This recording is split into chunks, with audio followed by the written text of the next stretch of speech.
Bienvenue dans cette nouvelle édition du Morning News. Au sommaire, au Congo, une réforme du système judiciaire annoncée. Des magistrats ont été sanctionnés pour corruption présumée. 9 d'entre eux ont notamment été radiés. Pénurie de pièces de monnaie en zone CEMAC. Pour y remédier, la BEAC a récemment acté la mise en circulation de 150 millions de pièces de monnaie sur le marché sous-régional. Cette pénurie affecte notamment les transactions commerciales. Et puis, Kenya Airways annonce des pertes records de 290,5 millions de dollars en 2022. Cette contre-performance financière représente plus du double des pertes enregistrées en 2021, la plus grande perte pour une entreprise cotée en bourse de Nairobi. Mais tout d'abord, nouvel échec de la feuille de route de sortie de crise dans l'Est de la République démocratique du Congo. Votée en février dernier par les chefs d'état-major de la force est-africaine, elle comprenait notamment le lancement de l'opération de retrait des milices du M23 de toutes les localités conquises dans l'Est du pays pour ce jeudi 30 mars. Échec confirmé jeudi matin par des combats qui ont opposé les forces armées des FARDC et les rebelles M23 sur l'axe Kichanga-Mweso selon plusieurs témoins. Les rebelles sont actuellement toujours présents dans une large partie de la province du Nord Kivu. Notons que cette feuille de route de sortie de crise contenait également un cessez-le-feu qui était censé entrer en vigueur le 7 mars, mais qui n'a jamais vraiment été respecté sur le terrain. Si ce mercredi 29 mars, la force est-africaine annonçait le déploiement imminent des forces ougandaises à Bunagana, l'une des premières localités conquises en juin 2022 par la milice rebelle. Pour l'heure, il n'en est rien. Les discussions avec les rebelles du M23 se poursuivent. Crise sécuritaire également au Burkina Faso. Ce jeudi 30 mars, l'état d'urgence est entré en vigueur dans 8 régions du pays, notamment le Soum, la Tapoa, la Namentenga, le Bam ou encore la Sanmatenga. Pour rappel, le 24 mars, le gouvernement burkinabé avait décidé de déclarer l'état d'urgence dans ces 8 régions en proie aux attaques terroristes. Mesure qui, selon la ministre de la Justice, Bibata Nebié Ouedraogo, permettra de renforcer l'existence des moyens juridiques dans le cadre de la lutte contre le terrorisme dans ces régions. La situation sécuritaire au Burkina Faso est marquée par des attaques terroristes perpétrées depuis 2015 dans plusieurs régions du pays. Attaques qui ont fait de nombreuses victimes et près de 2 millions de déplacés internes alors que plus de 40% du territoire échappe au contrôle de l'État selon des chiffres officiels. Lutte contre la corruption au Congo.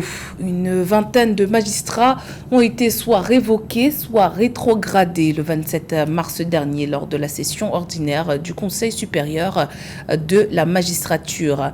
Le président Denis Sassou Nguesso a notamment acté la radiation de 9 juges pour des motifs qui n'ont pas été précisés par le CSM. Michel Onyangue, longtemps procureur général près la cour d'appel de Brazzaville, figure parmi eux. Laetitia Mebenga. Il y a du ver dans le fruit, il faut tuer le ver dans le fruit. Ce sont les mots du président de la République du Congo, Denis Sassou Nguesso, lors de la dernière session du Conseil des magistrats à Brazzaville, le 27 mars 2023. Lors de cette rencontre, le président a présenté des réformes de la justice dans le pays. Cela s'est immédiatement traduit par le limogeage de 9 magistrats. Parmi eux, le procureur général de la Cour d'appel de Brazzaville, Michel Onyangue, mais aussi le procureur adjoint près du tribunal de grande instance de Pointe-Noire, Thomas Jean Chrysostome Zekakani. 25 dossiers de magistrats véreux et corrompus auraient été soumis à l'approbation du Conseil. 3 d'entre eux ont été rétrogradés. Il y a effectivement de ver dans le fruit. Et nous devons détruire le ver qui est dans le fruit.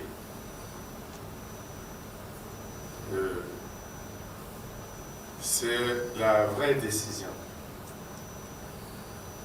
Détruire le ver qui est dans le fruit. À travers cette décision, le président Denis Sassou Nguesso souligne la nécessité de renforcer la lutte contre la corruption et plusieurs autres mots comme le manquement grave aux devoirs, les détournements de fonds ou encore la criminalité juvénile. Au cours de ce conseil pris les décisions qu'il fallait. Et aussi pour marquer comme un point de départ, puisque lors de notre rapport sur l'état de la nation devant le Parlement réuni en congrès, nous avons dit qu'il y avait de l'ordre à mettre dans le secteur de la justice dans notre pays. En République du Congo, les détournements financiers étaient chiffrés à plus de 7 milliards de dollars en 2020. En 2022, l'indice de perception de la corruption dans le secteur public était de 79 points. Une enquête du PNUD révèle que parmi les secteurs les plus touchés par ce fléau, il y a la douane qui représente 37%, les marchés publics touchés à 30% et le système judiciaire qui représente près de 30%. La Banque des États de l'Afrique centrale annonce la mise en circulation sur le marché sous-régional de 150 millions de pièces de monnaie. Mesure qui vise à pallier la pénurie de pièces de monnaie qui persiste malgré l'augmentation de 12% de la masse monétaire de la CEMAC en 2021. Selon la BEAC, il s'agit de la plus grande crise de monnaie divisionnaire dans la sous-région depuis 2004-2005. Nathalie Mo. La Banque des États de l'Afrique centrale, BEAC, a annoncé que 150 millions de francs CFA en pièces de monnaie seront mis en circulation sur le marché sous-régional. Dans une conférence de presse le 27 mars 2023, le gouverneur de l'institution d'émission de l'Afrique centrale, Abbas Mahamat Toli, a indiqué que cette mesure vise à pallier la pénurie de ces signes monétaires et faciliter les transactions commerciales au sein du bloc communautaire. L'injection de la monnaie métallique ou de la monnaie divisionnaire dans l'économie peut fluidifier les échanges commerciaux en ce sens que on va assister véritablement à une augmentation de la vitesse de dénouement des transactions. Le 15 mars 2023, le comité ministériel de l'Union monétaire de l'Afrique centrale a autorisé la mise en circulation d'une nouvelle gamme de pièces de monnaie de valeur allant de 1 franc CFA à 500 francs CFA, avec pour grande innovation la création d'une pièce de 250 francs CFA. L'institution financière veut ainsi modifier la matière première qui sert à la fabrication de ces signes monétaires prisés par des réseaux illégaux d'exportation de pièces d'argent. De pièces de monnaie dans le lot, on a vu uniquement les orfèvriers et les joailliers. C'est eux qui utilisent la petite monnaie pour faire des bijoux. L'alternative possible pour la création d'une nouvelle gamme de ces signes monétaires prévus par la BEAC, densifier, c'est-à-dire durcir, j'insiste encore là-dessus, durcir la législation en matière de transformation des signes monétaires. Donc le joaillier ou l'orfèvre qui fait appel aux pièces de monnaie, à la monnaie divisionnaire pour pouvoir fabriquer des bijoux peut prendre 30, 40, 50 ans de prison et on fait la publicité tout autour. Cela va rester donc dissuasif. Malgré l'augmentation de 12% de la masse monétaire de la communauté économique des États de l'Afrique centrale en 2021, la pénurie de pièces de monnaie persiste. Une enquête lancée par la BEAC dès décembre 2019 a révélé qu'il s'agit de la plus importante crise de monnaie divisionnaire depuis la période 2004-2005. 2022 a été une année noire pour Kenya Airways. La compagnie aérienne nationale kenyane a enregistré l'une des pires performances de son histoire. Ses pertes ont plus que doublé, passant de 120,5 millions de dollars en 2021 à 290,5 millions de dollars en 2022. Malgré ça, Kenya Airways reste optimiste et vise la rentabilité en 2024. Le point avec Mildred Diamant. Dans un communiqué paru le 27 mars 2023, la compagnie aérienne nationale du Kenya, Kenya Airways, a annoncé avoir enregistré une perte record de 290,5 millions de dollars en 2022. C'est l'un des pires résultats de l'histoire du transporteur et la plus grande perte pour une entreprise cotée en bourse de Nairobi, indique le communiqué. Les pertes de Kenya Airways ont plus que doublé, passant de 120,5 millions de dollars en 2021 à 290,5 millions de dollars en 2022. Il faudra que le Kenyan Airways se ressaisisse et puis essaie d'être plus agressif pour augmenter justement ses capacités financières en augmentant aussi ses passagers. Et ça, il faudra essayer de diminuer les coûts des billets. Et puis, il faudra que Kenyan Airways fasse des alliances avec, par exemple, le géant Ethiopian Airways et puis, pourquoi pas, avec la South African Airways pour que les compagnies africaines puissent profiter justement du boom du transport aérien.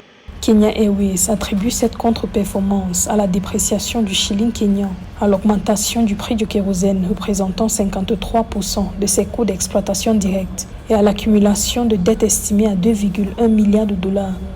Malgré cette perte, le nombre de passagers s'est établi à 3,7 millions, en hausse de 68% sur un an. Le chiffre d'affaires de la compagnie a également augmenté de 66%, passant de 533 millions de dollars en 2021 à 887 millions de dollars en 2022. Le Kenya est un acteur majeur de l'Afrique centrale, de l'Afrique orientale, et il ne faudrait pas que cette place forte soit prise par d'autres pays, d'autres continents. Donc on souhaite réellement que le gouvernement kenyan veille à ce que Kenyan Airways puisse continuer à exister dans de meilleures conditions, avec une meilleure rentabilité et puis avec plus d'avions pour transporter plus de passagers. Depuis une décennie, Kenya Airways traverse une situation financière délicate et un problème de gestion. Les pertes accumulées atteignant 1,3 milliard de dollars dans le cadre des renflouements de l'État. Pour rappel, Kenya Airways transporte près de 4 millions de passagers vers 42 destinations chaque année. Au Sénégal, le gouvernement s'est engagé dans la mise en œuvre de sa stratégie nationale de souveraineté alimentaire. Financé à plus de 8 milliards de dollars, ce programme vise à atteindre l'autosuffisance alimentaire d'ici 2029. Pour ce faire, le pays compte augmenter le volume de la production agricole, notamment dans la filière rizicole. Cet investissement devrait également favoriser la croissance économique du pays à l'horizon 2035. Joël Ballot.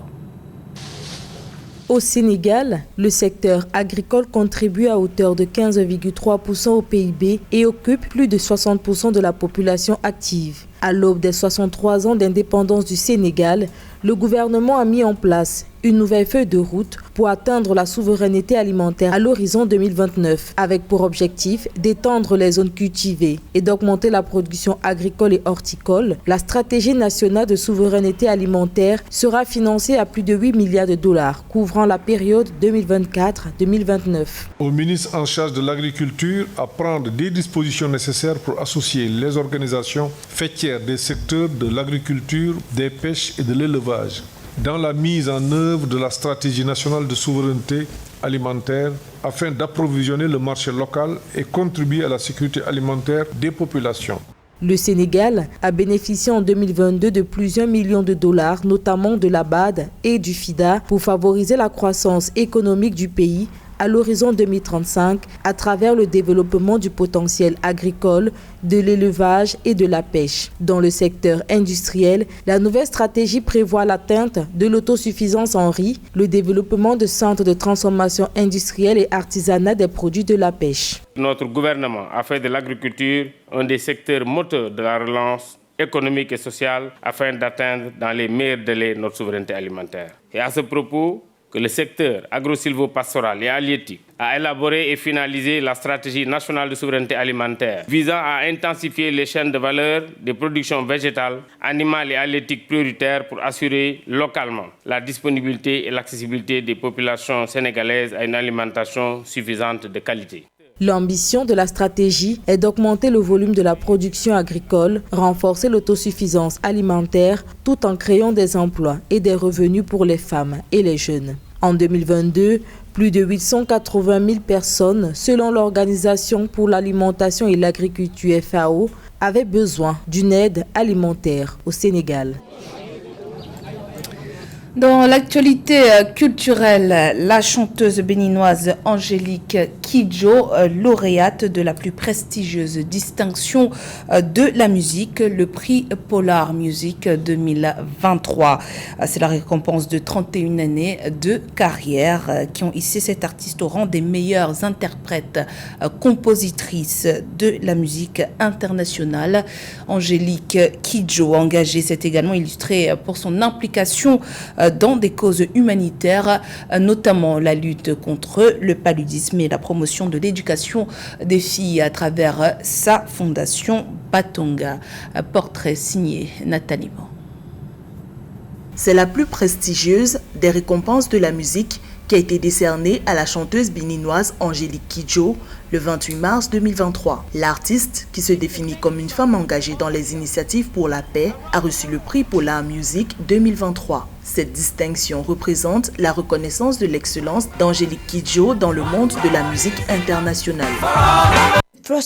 La première musique que j'ai entendue était de la musique traditionnelle. Mon père m'a dit que j'avais commencé à chanter avant de parler. La musique traditionnelle a toujours été ma boussole.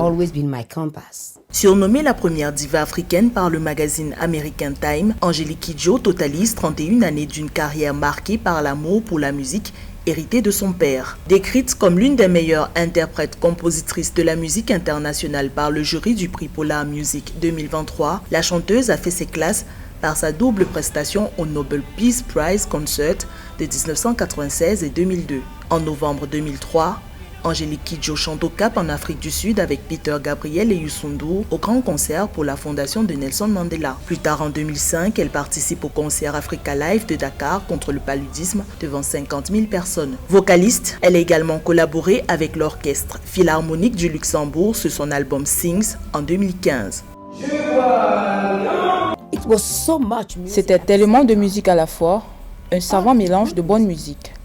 C'était incroyablement passionnant. Ambassadrice de bonne volonté du Fonds des Nations Unies pour l'enfance UNICEF depuis 2002, la cause féminine lui tient particulièrement à cœur. En 2006, elle crée la fondation Batonga qui soutient les études secondaires des jeunes filles africaines pour améliorer leur contribution au développement de l'Afrique. En 2023, elle devient la 3e lauréate africaine du prix Polar Music après Myriam Makeba en 2002 et Youssou N'Dour en 2013. C'était le journal de la rédaction. Merci pour votre fidélité. Dans un instant, une nouvelle édition de l'actualité sur Africa 24.